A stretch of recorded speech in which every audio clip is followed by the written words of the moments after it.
Hey, everybody. Welcome back to another Knock On podcast. This beautiful early morning here in Iowa. Still dark outside, so I really have no idea what the weather is, but hopefully the weather is better than it has been for the last week anyway. But it's going to be a big day indeed. Today is May 2nd, and it's going to be the official launch of the new beta version of knockonarchery.com.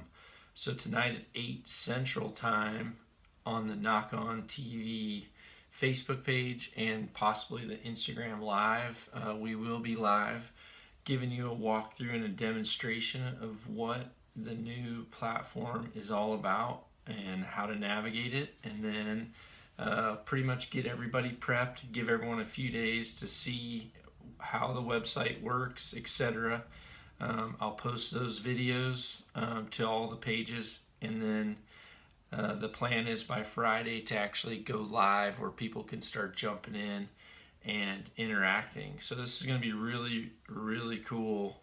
A ton's gone into this, and it's important that I mention this today because I'm going to jump into some podcast questions here that I've got, some Q&As, and I really thought it'd be important because some of these Q&As will actually be very relative to the way the new site will function, etc., which is really cool.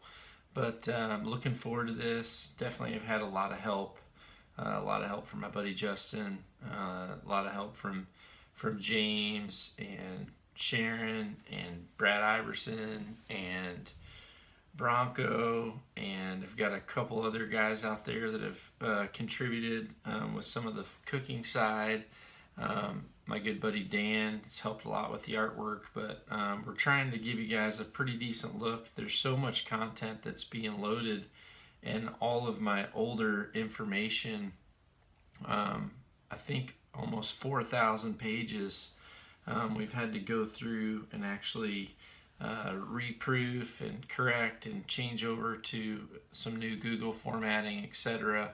It's going to take us some time to get there's a lot of new videos and stuff that's being edited now, and a lot of the totally new content will actually get loaded in once the full site goes live, which our projection date is June 2nd for the full site. But it's important that all you guys and gals take control of this thing earlier and dive into this beta version, because we need to make sure that all of you out there are helping us out and letting us know what you like, what you don't like, and all that good stuff. That's what's really cool about this new website, is the ability for you to be able to have a voice in what I'm doing, as well as types of products that we're going to be interacting with, and all sorts of good things like that. So this is going to be really, really cool. I'm super excited about it, and I guess set your clock, 8 o'clock Central Time tonight, May 2nd. So if you missed it then, and you're listening to this podcast later, then what I do is recommend going to the knockonarchery.com webpage, or go to the Knock On Archery YouTube channel and watch the unveiling of the new Knock On digital platform. So this is going to be really cool. It's also going to be a great podcast. I'm sure, could be wrong, but I'm being positive. I think it's going to be a good one. I've kind of gone through here. I'm still picking through some of these great question and answers that all of you had on a post that I made during the last podcast, where I jumped into a lot of Q&As. I'm still working my way through that.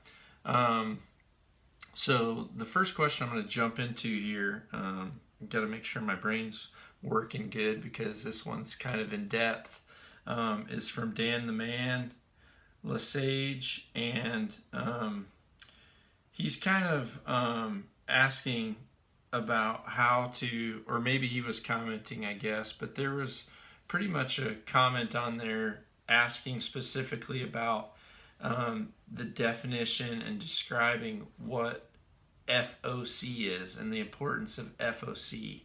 And this is kind of a continual discussion in the archery community, because F.O.C is really, it's a short term for front of center. And by definition, in the archery world anyway, F.O.C stands for front of center, and front of center describes the percentage of the arrow's total weight that is located in the front half of the arrow. There's an equation that factors this in. It's pretty much the AMO standard formula is front of center equals 100 times, and then you've got two things pretty much that you've got the distance from the bottom of the nock groove to the finished arrow balance position, so pretty much where your balance point is. So you've got that, and then also your total length of your arrow. So it's kind of a crazy way of computing this. It's 100x, and then in brackets you have you pretty much have your A, which is your distance. Like I said, your distance A is really where your balance point is, and then that's pretty much divided by your length as well. So you get this little calculating. You divide the arrow's overall length, the distance to the bottom of the nock groove. You find the balance point, and this is where the arrow balance is perfect. You can mark that. You can mark that distance, and then you got to measure that from the throat of the nock. Subtract the center of the arrow's measurement, and if you really want to see this, then you got to multiply the resulting number in step 3 by 100. Then you divide that resulting number by the arrow's overall length, and then it pretty much gives you a percentage. If you Google F.O.C calculator, that's really the way to do it. It's the easiest way, and I'm sure Easton has it, but F.O.C balance is the balance position of the arrow. It's one of the more important elements affecting the shape of the arrow's trajectory curve. Ideal F.O.C is especially critical for target shooters participating in long-range shooting competitions, especially when you get into the longer distances and distances where you have a lot more drift factoring.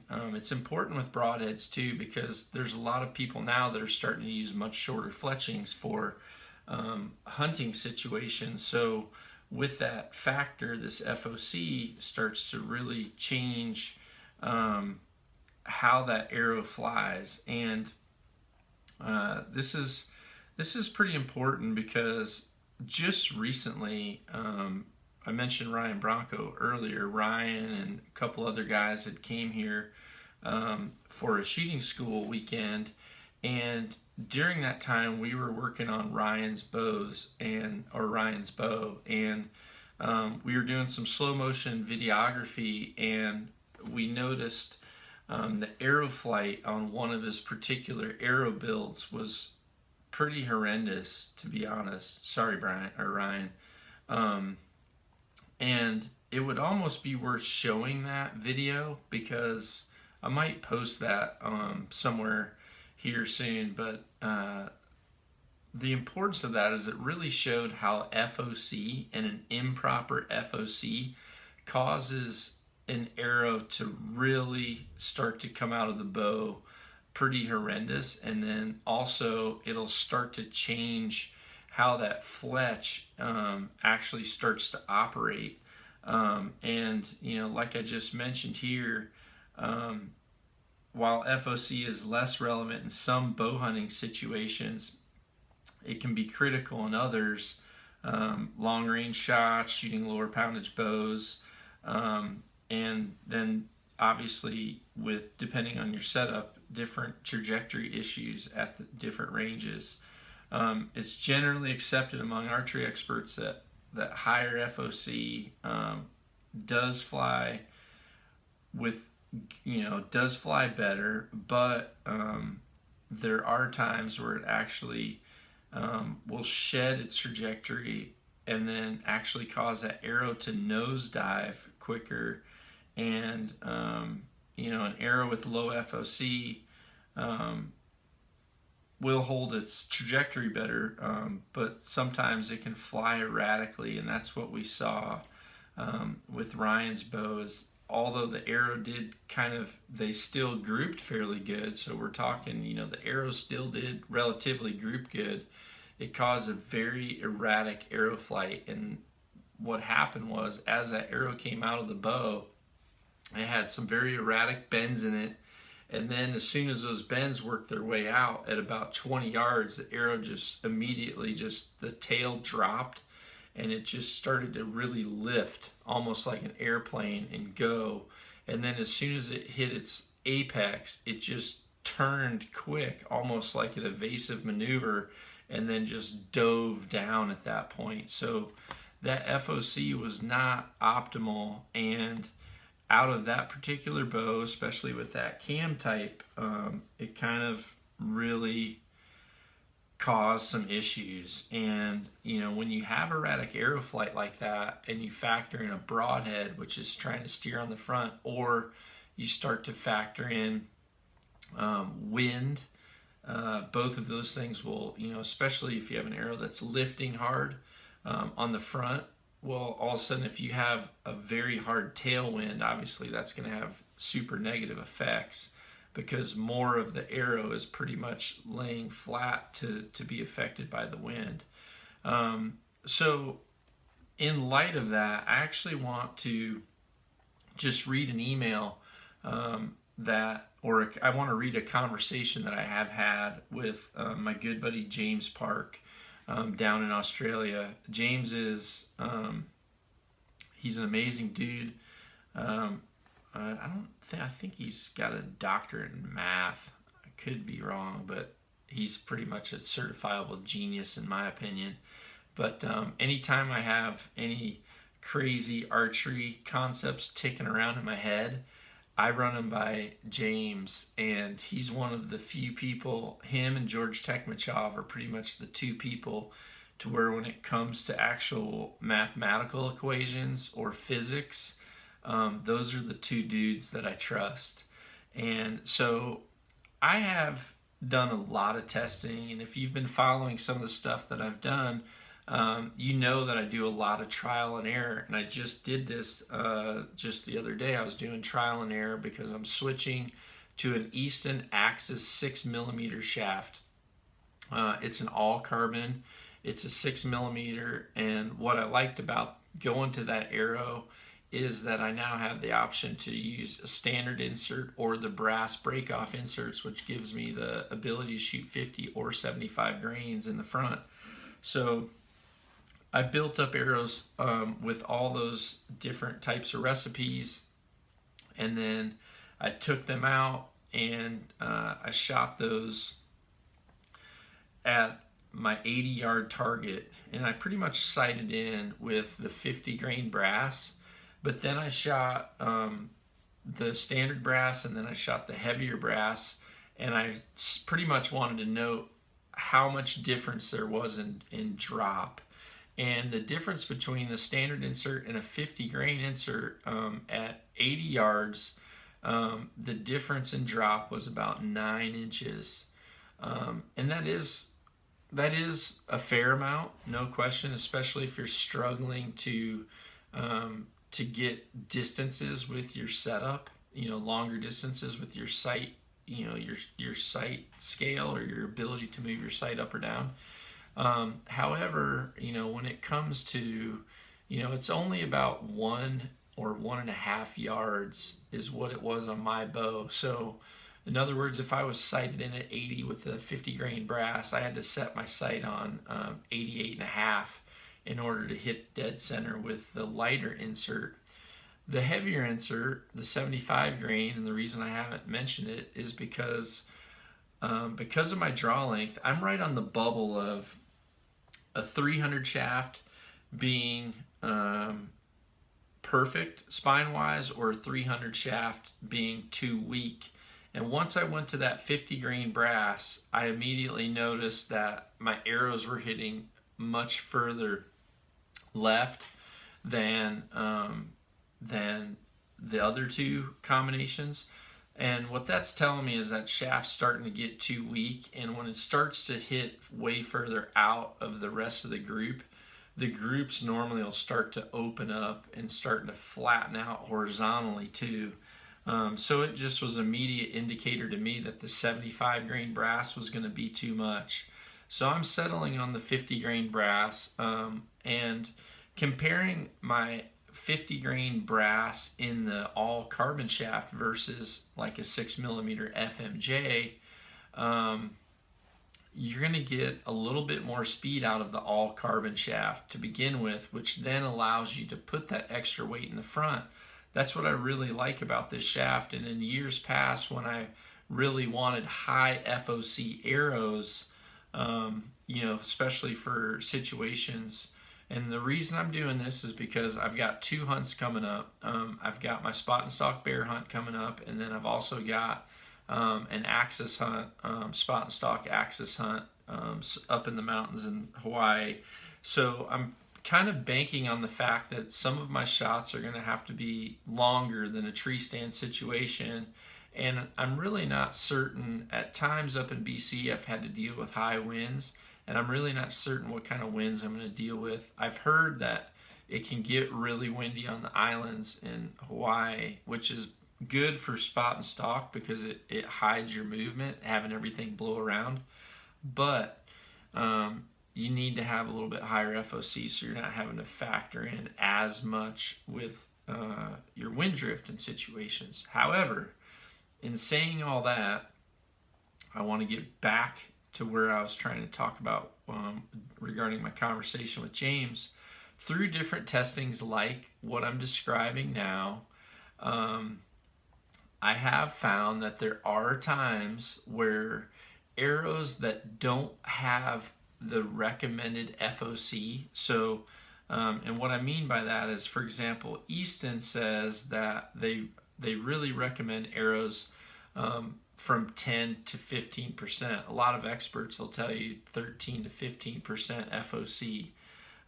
Which, on a target setup, and especially long range setups, like when I had to shoot 30, 50, 70, 90 meter stuff, certainly those higher F.O.Cs on target arrows definitely made a big difference. That would go for shoots like if you're going out to Redding and stuff like that, where you're going to have longer shots, you're going to have to shoot through some canyons, you're going to have some tricky winds.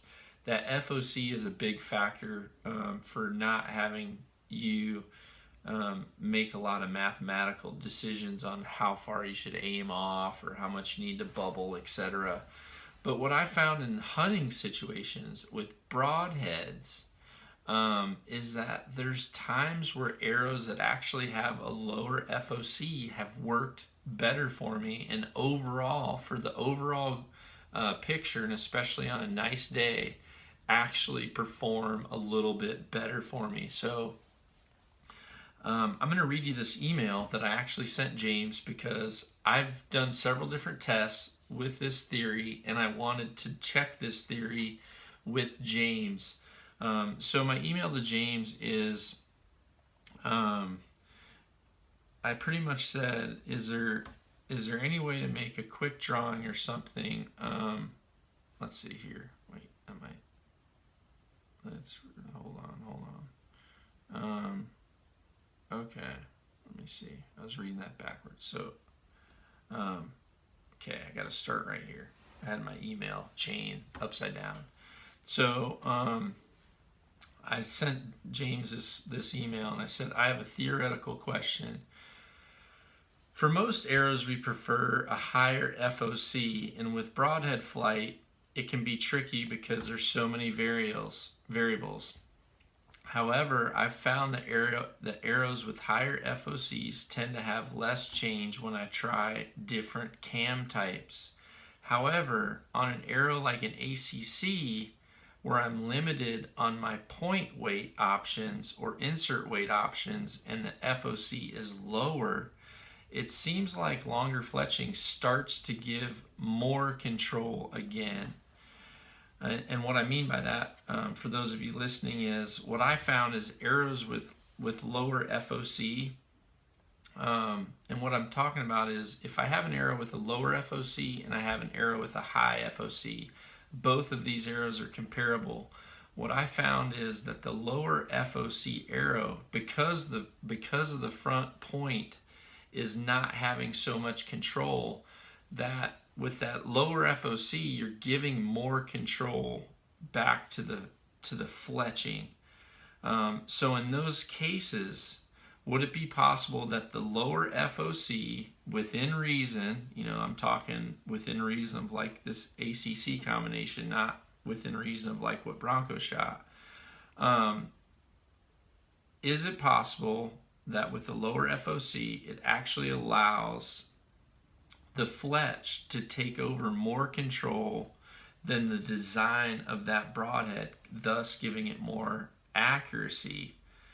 So in other words, if you have an arrow where the broadhead is really starting to plane and you have broadheads just flying, way different than your field points, there's been times where I found that using an arrow with a lower FOC and then being able to put a longer fletch on there actually allows the fletch to take more control over than the point.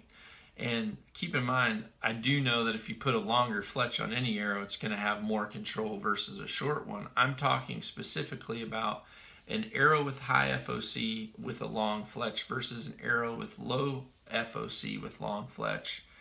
The low FOC arrow with the long fletch, in many cases for me, has actually shot more accurately and brought field points field points and broadheads together. So to conclude that email to Jim, I said, essentially, I have a thought that a hunter may want a FOC more like a target archer, 12 to 14% when using a mechanical head, but they have a fixed blade design that will actually fly better with a lower FOC and thus allow more control of a broadhead and get it grouping with your field points.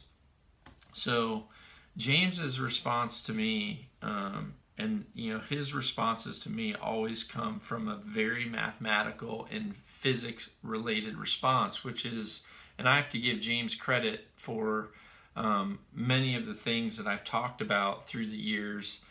James and I have worked together, on different little thoughts and theories, and he shared a lot of the early ballistic charting that I did with X10s versus Pro Tours versus all other diameter shafts. There's a considerable amount of information, wind drift calculations, ballistic loss, ballistic efficiencies, all kinds of crap like this that we've done. And James was really the one that I always pretty much exercised these thoughts with. So his response is, we have two things of importance. One is the center of mass of the arrow, which is COM. The other is the center of pressure of the arrow, so COP. The center of mass, COM, is just the FOC, so it's pretty obvious. The center of pressure, the COP, is all of the various contributions to the arrow's aerodynamic drag. If the center of pressure is behind the center of mass, which is normal, the arrow will be dynamically stable. As the difference between the center of mass and the center of pressure increases, the fletches are able to correct the arrow more quickly. Usually, that is easy to accomplish because for the target arrow, the point is about 1/3 of the mass of the arrow, and hence the center of mass is forward of center, while due to the fletch drag of the center of pressure is rear of center. With a broadhead, the center of pressure will move forward because of the extra drag from the broadhead. It can be brought back by using more fletching. Hence, your comment that an arrow with a high F.O.C. tend to have less change as you change things does seem logical. Similarly, more fletch helping with arrows with a low front of center makes very good sense. It would also help to have a broadhead design that gives you lower drag. P.S. It is important not to just think of drag, although I have used that term in my above notes. There's also considerable aerodynamic lift from the fletchings and the broadheads to factor in. However, the center of mass and the center of pressure relationships essentially works the same. So that is a super mind-blowing little F.O.C. talk for you guys out there, and that kind of gives you a little bit more understanding of, this is one thing people continually try to give me these little which arrows should I use, and honestly that's why I continually keep saying I can give you a generalized answer. If you're wanting me to give you 100% guru of an answer, it's not that easy. And this is why when I do custom builds for people, which I know I'm going to be doing another build for one of my buddies here coming up, and he's really considering he's considering going to a heavier arrow, and he's considering some different arrow options. And honestly, the amount of work that goes into that isn't as simple as just saying, hey, I want to try this arrow. I mean, I understand, there's a lot of times I want to try one arrow too, but you have to get that arrow, you have to shoot that arrow, and if it's not shooting absolutely tack, drive, and accuracy, then at that point you have to realize your best guess wasn't necessarily the best option. Then you have to start playing around. You have to start playing with different fletches, different points. Doing it all at the same time ends up putting too much equation into that, or too much into that equation. It starts to really get confusing fast. So I always really like to fall back on the rule of thumb of just do one thing at a time. I picked my arrow. I know what spine I need, luckily. So I pretty much went with the fletching choice that I think I'm going to most likely use, and then I shot all the same fletching choices on an arrow that then had just different point weights. Once I see how that works, or see which of those work the best, which I think what I'm going to do is I've actually decided I'm going with the 50 grain brass with a 100 grain Rage Trypan, and with that combination, now what I'll do is I'll shoot that quite a bit at the longest distance I feel comfortable. And if by chance I see that maybe I'm not shooting as good as I really think that I should, then at that point I'll try some different fletches. But I don't really think that I need to at this point. So that's that. Let's see, Dan the Man, and I think it was a Villa 2010. Both of you guys were on that subject. So the next question here is from Katie Miller 56. Is asking the question, will the older black and white X-Press work on the Carbon Defiant? The older X-Press won't work on the new Carbon Defiance and Pro Defiance, just because of the way the limbs are pretty much beyond parallel. They're over arced, and those limbs, if you try to press them, you have to press right in the dead center of the limbs, and it's just not safe for the limbs. the older style X presses is pretty much good for any of the bows that are before that carbon defiant time, or some of the older style limb designs, or like if you have an Elite or something like that, then it'll certainly work. Now there are some people doing some slight modifications to them, just so that it pushes on the limbs in the correct spots. So you might maybe do a little research on that. I actually have an older style X press that's in really good shape, that I'm gonna sell, but I don't want to have to ship the thing. So if there's anyone in the relatively close to the Des Moines, Iowa area, if you want a good older style X press on a stand, send me a private message. I'll sell it for $300 with the stand. So, yep, that's the answer, Katie. Appreciate the question. Let's see here. Okay, this question is from Pistol PT. I actually had seen this question. He's asking specifically, he says, I stopped weight training a couple years ago, doing a lot of surfing with no heavy lifting, and maybe my elbow just needs a break. But he kind of got in a conversation with someone else, but he's pretty much saying he was dealing with tendonitis on his elbow after consistent target practice, using a compression sleeve to help relieve the pain, but it can be tough to pull through his shots. He's been laying off for his bow for a few weeks, but the pain starts to develop after flinging a few arrows. And one of my good buddies, Joseph, actually made a comment to try to help Pete, and had asked him if he was familiar with a wrist roller, because it really helps mitigate elbow tendonitis, which is a good tip for people that are struggling with that.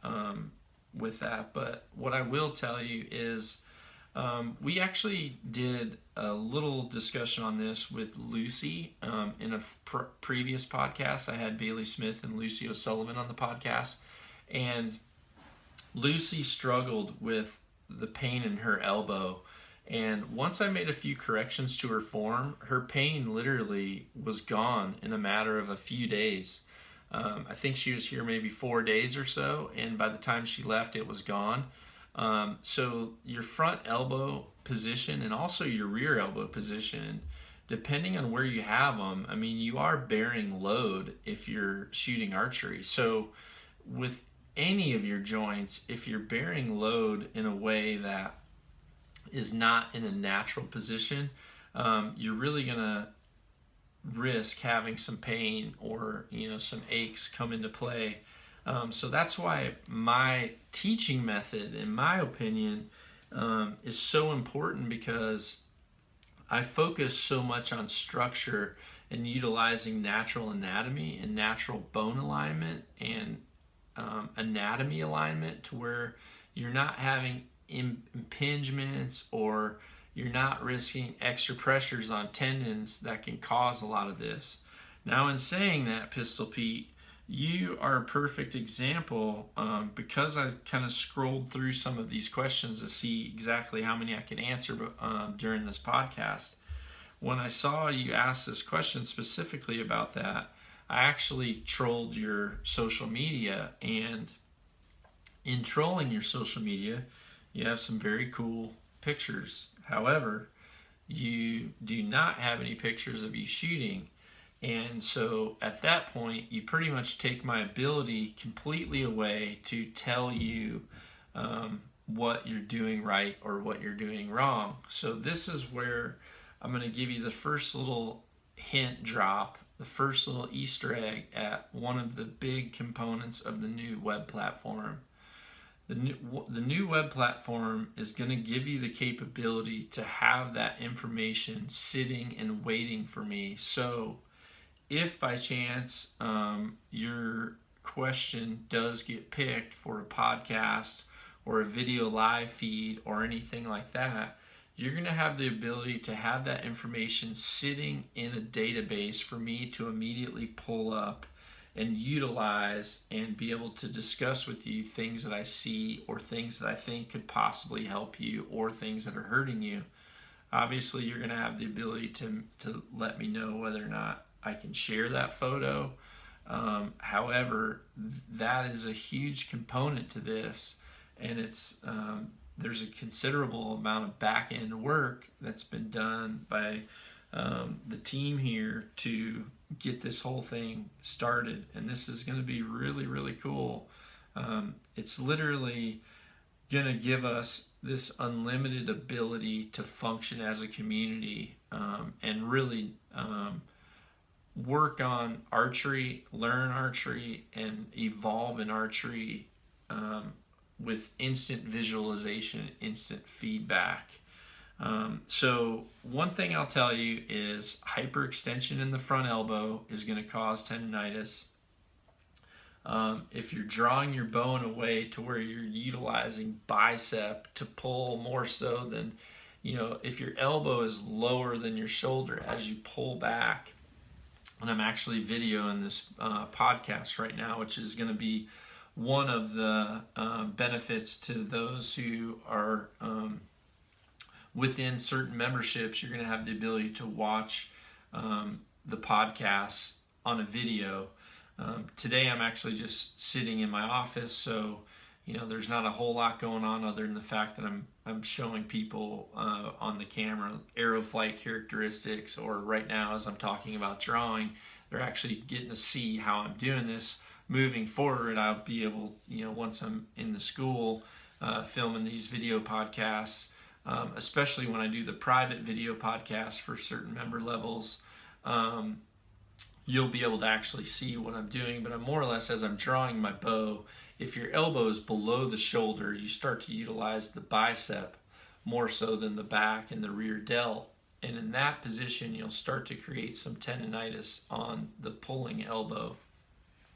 Now on the front, if you're hyperextended, so your elbow is up and you have a straight front arm, you'll put a tremendous amount of pressure on that front elbow. Now, how much that elbow starts to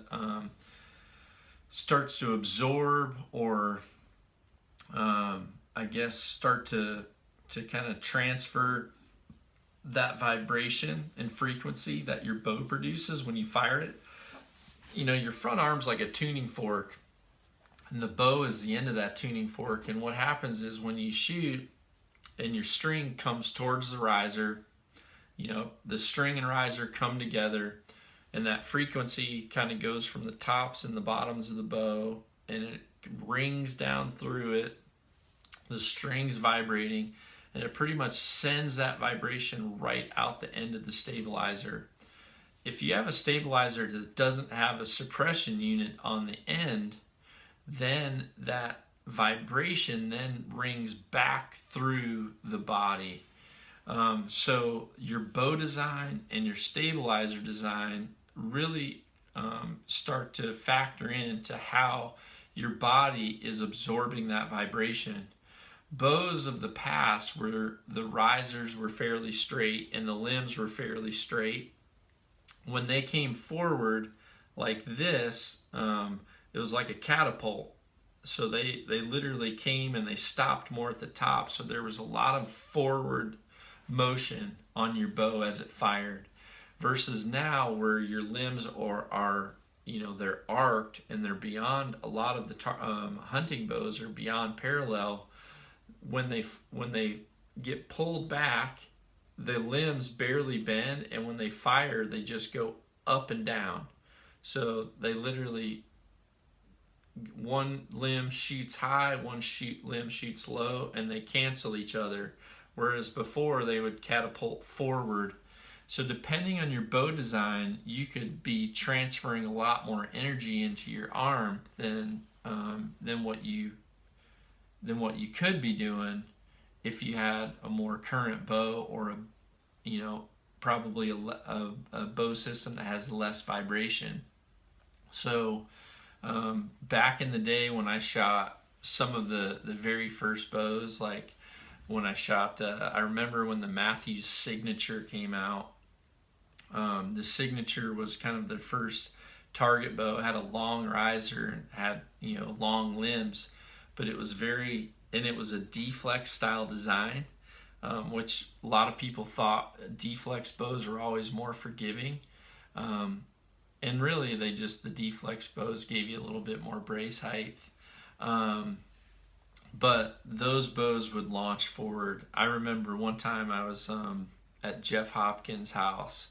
We were training for an ASA event, I think in Virginia. Maybe it was in Roanoke. We were going to drive there together, and I flew in early to train with him. And Jeff had just switched from Bear Jennings over to Matthews at that time, and Jeff had won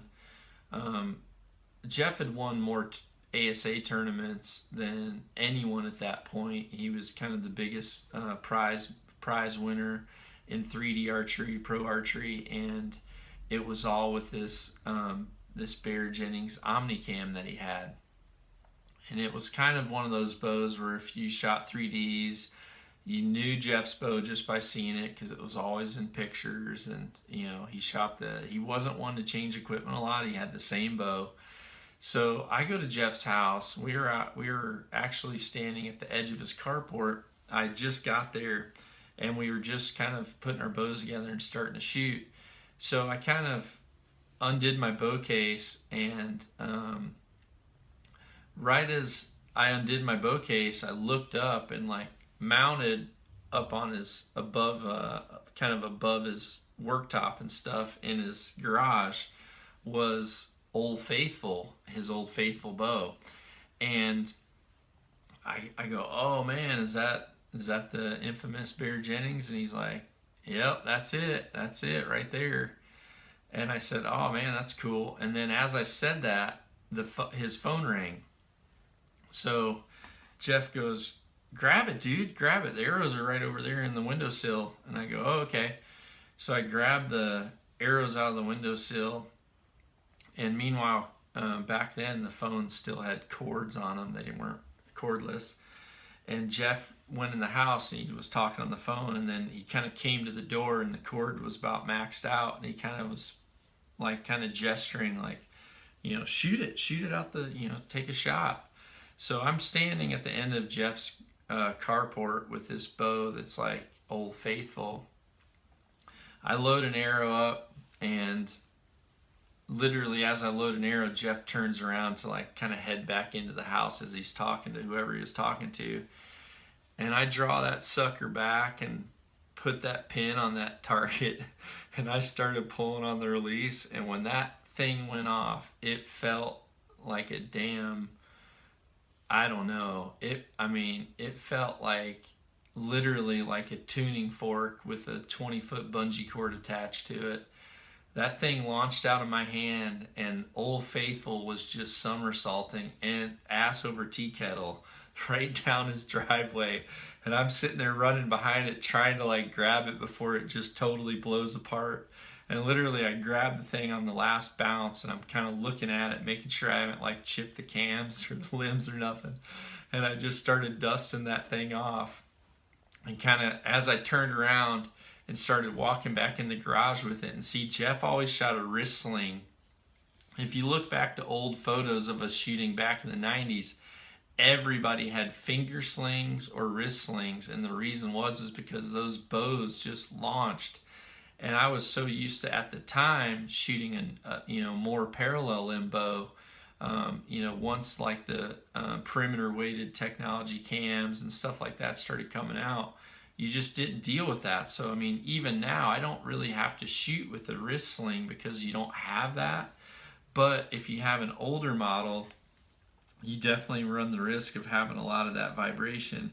And that vibration definitely transfers right into your front elbow first, and depending on your front shoulder, a lot of people who compress that front shoulder or drive that front shoulder back, either one of those two things, you'll start to absorb that vibration in those areas, which is why I still I'm not a fan of stabilizers that just have solid weights on.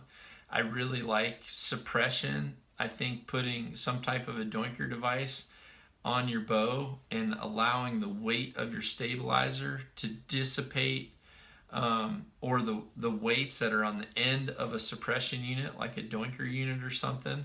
My fuse had, all my fuse stabilizers.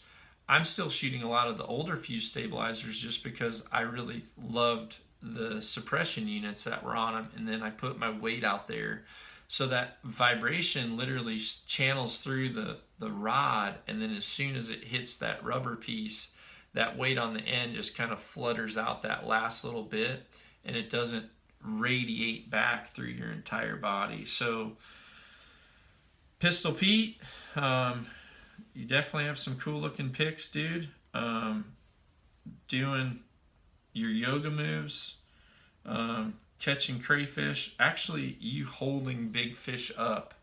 I struggled so bad with tendonitis in my right arm, in my right elbow, and it was from years of pulling heavy poundage bows, because at Matthews there's only a few of us that could ever, and I'm mentioning Matthews just because I'm talking about 10 years ago when I worked there, or from 20 years ago to 10 years ago, but there was only a few people in the factory that could build the safari bows, which were the 100-pounders, and I was one of them. So, every time we build those bows, you take it out of a press, the bow builders, you have to pull it back, you have to check cam position, then it's never right the first time, so you let it down. So a lot of times you end up pulling a bow back 5-10 times to build a bow. So obviously you add up the numbers, it goes up pretty quick. But holding big things up with your arm, like the way I'm looking at you hold these fish up, honestly, if that were my right arm, especially before I had my stem cell injection, since I went to Dr. Roddy McGee in Las Vegas and got the stem cell injections, I've totally healed what I thought was permanent damage in my elbows. So I definitely want to give credit to him, but I'm going to show the live viewers here. Yeah, when you're holding up fish like that with your right arm, you're going to develop tendonitis in there for sure. So super cool fish, dude, holding up some massive fish, but all these crazy big fish you're holding up, using that inner tendon on your bicep connecting, especially where it goes down through to your forearm, you're going to feel that. Just like if you do a lot of pull-ups with your palms facing forward, puts a lot of pressure there. Or hammer curls specifically, tons of hammer curls will do that to you too. So you kind of got to watch that. But let's see here. I'm going to see, let's see, I've got a question here from Dylan Baca.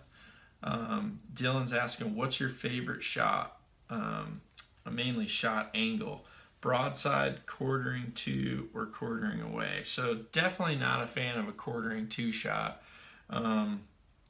Quartering away is really, for a lot of animals, is the best option, because you have one, if you're further right or further left, that area is bigger. You've got a bigger killing area. So even if you go in further back than what you'd ever want to, you're still going to clip quite a bit going forward. And then also you kind of really avoid the shield or the main scapula plate on like hogs. That big defense shield is near impossible on a full-grown boar. So being able to get behind that shield is really, really important. And also if you have a really big animal like an elk or something like that, you have the ability to avoid that, that elbow. If you have that quartering shot, if you hit that elbow, you're almost guaranteeing that you're not even within the cavity. But if you're anywhere from that elbow back, really from the elbow almost back to the stomach area, if the angle's hard enough, you're going to get a ton of vitals going through. I actually made a shot that I'm not super proud of, but it was a very super angled shot. In one of the earlier seasons of Nock On, I shot a moose, and I was caught up in the moment. The moose had came in. We had been hunting like several days, doing a lot of calling, never saw one. Finally had a moose come in, and actually I went on this trip on just a last minute call to get this moose tag. And when I got there, we had hunted quite a bit. This was the only moose that came in. He came in, and then he kind of started to smell us, so he kind of started to work his way away. And I was at full draw for quite a while, and he turned and he was angling really hard. And I took the shot, and I actually went in behind the stomach, almost like more in the, well, I think I went in through the back leg. But because I was shooting a super heavy arrow, I was shooting a 600 grain arrow out of an 80-pound Hoyt, I actually went all the way buried to the nock. And it literally looked like the angle was really hard. It was beyond quartering away. It was kind of between quartering away, and yeah, it was a full quartering away, as hard as you could quarter is what it was, because I could still see the front shoulder and stuff. But I went in, through that the main back quarter, and I could just see the nock sticking out. And honestly, I know a lot of people who watched it were skeptical of the recovery, but that elk went literally less than 100 yards and was done. And it was because I was able to, because I didn't hit any bone, a shoulder blade or a leg or anything like that, or even those big freaking ribs. I literally just went through all of, everything that you would pull out during field dressing, and it just went through there like a hot knife through butter. And the point of my arrow, I had a 29.5-inch arrow, had stopped pretty much just right at the back edge of the liver, and it just destroyed it. So that's my preferred angle. Now, one thing I'll say that I know I'll catch some crap over, but I wrote about this in Peterson's, is if you're on the ground and if you're close, I actually I have had a lot of success with frontal shots. I know frontal shots are a big debate, and I did an elk article last year, and as a sidebar, I kind of just talked about that debate. Some of the most cleanest and quickest shots I've ever taken with a bow have been frontal shots.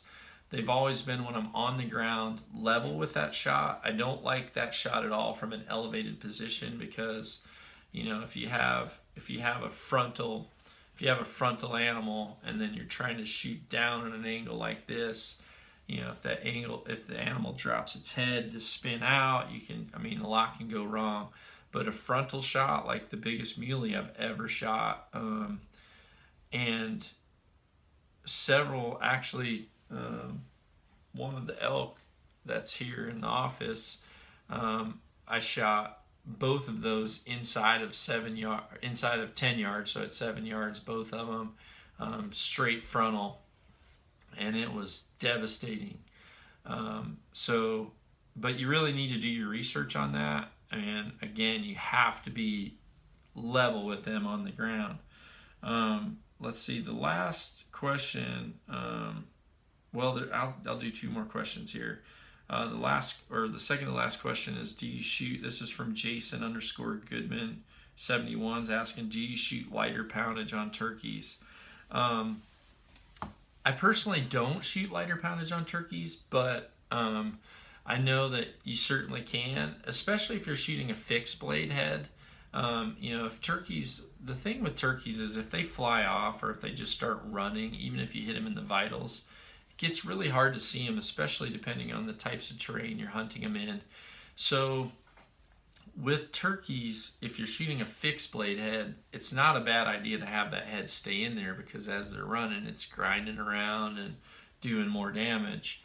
However, what I will say is turkeys do absorb a tremendous amount of energy. Like I think back in the day, we probably had, our natives probably, if they would have had decent bows to practice with in camp and they weren't wanting to lose arrows, they probably would have used a turkey hanging by a string for like a bag target, because turkeys, their feathers and everything, and the fact that they're light on their feet, they absorb a tremendous amount of energy. And I've seen turkeys to where, you're shooting a bow. I've shot bows with over 80 foot-pounds of energy coming out of the bow, and at 20 yards hit that wing butt dead center and literally just almost fold the whole wing over, and the whole bird picks up and flips off the ground. But because they're so light on their feet, it literally absorbed it like a pillow fight. So if you're shooting mechanical or a fixed blade head, I would say lower poundage is good. But, and also I think having that arrow stay in there really helps for preventing them from being able to fly correctly, which is a benefit. When I shot my mouth tab, I think I shot 5 turkeys with my mouth, and I was shooting low poundage. I think I shot everywhere from 40 up to 55 pounds is what I was shooting, and I passed through several of them. I forget what I was shooting for broadhead. I thought I shot a Rage hypodermic. Passed through several, but also stuck in several. But either way, I went 5 for 5, and like I said, I wasn't shooting very high poundage at all. So if you can shoot poundage, I would say shoot the poundage and then just go to a heavier arrow. If you're wanting to just slow things down or try to keep that arrow in the bird, just go to a heavier arrow or a bigger cut broadhead, something that just dissipates energy a lot better. Let's see. The last question I've got here is from KH Bow Hunting. Is asking targets.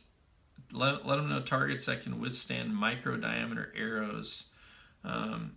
Says it loves his Glendale buck, but the deep sixes are punching out the rear about 3 inches at 60 pounds. So there's a couple things there. One, there's different quality levels of Glendale buck, or the Glendale buck targets.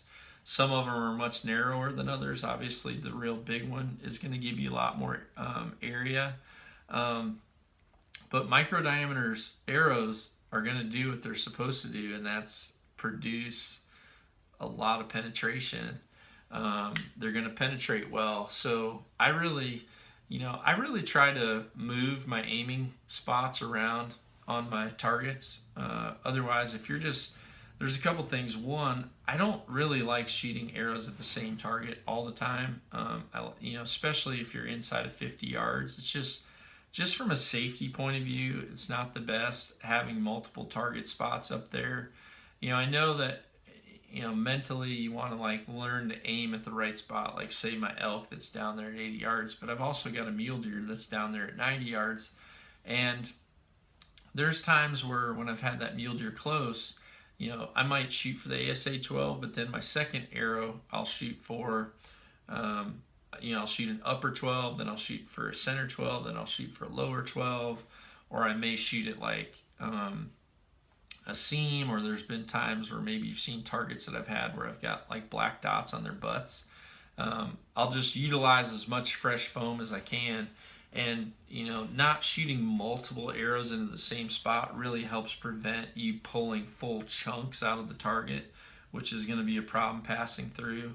However, in saying all that, one thing that I'll tell you is with any type of target, one of the coolest targets that I shot when I was in Europe a lot was the Danish target. And what makes the Danish target so good is what they call their power stop. And the power stop is literally like a mat that suspends off the back of the target, and it's pretty much held on there. There's 2 pins that go in the top of the target, and there's a small little piece of bungee cord, maybe only about 2 or 3 inches long, that connect that, that almost like that curtain. on the back of the target. So as the arrow goes through the target fast, it hits that mat, and the mat almost acts just like what I said with the turkey. It's light, so it kind of pushes out, and it really starts to dissipate that last little bit of energy. So if you're having troubles, shoot at some different spots on the foam, all that good stuff. Big day, everyone. I've got to roll right now because it's cracking daylight. It's actually daylight out, and I've got a few things that I have to film for our presentation tonight. I got to get that done. Which actually everything I'm filming and the pictures I'm taking are going to be relative to all of you out there. So I'm looking forward to it. Appreciate everyone tuning in. Make sure you please share. You don't know how important it is for you to, even on Instagram, double tap. If you like it, the more people that use, especially now with the new Instagram, if you are following me or someone else for that matter, if you're following and you're not actually liking what you're seeing, then it doesn't keep us fresh in your feed. So I know that although I've got followers all around the world, if you kind of get to the point where you don't double tap a post or share a post, then what starts to happen is you just fall into the abyss of all the other followers you've got. So double tap and please share. Super important, and can't think of all of you enough. Make sure you tune in tonight, 8 o'clock Central Time. Appreciate everyone out there. Appreciate all you truck drivers putting in some hard miles on the road. And get out and shoot your bows today, my friends. Knock on, everybody.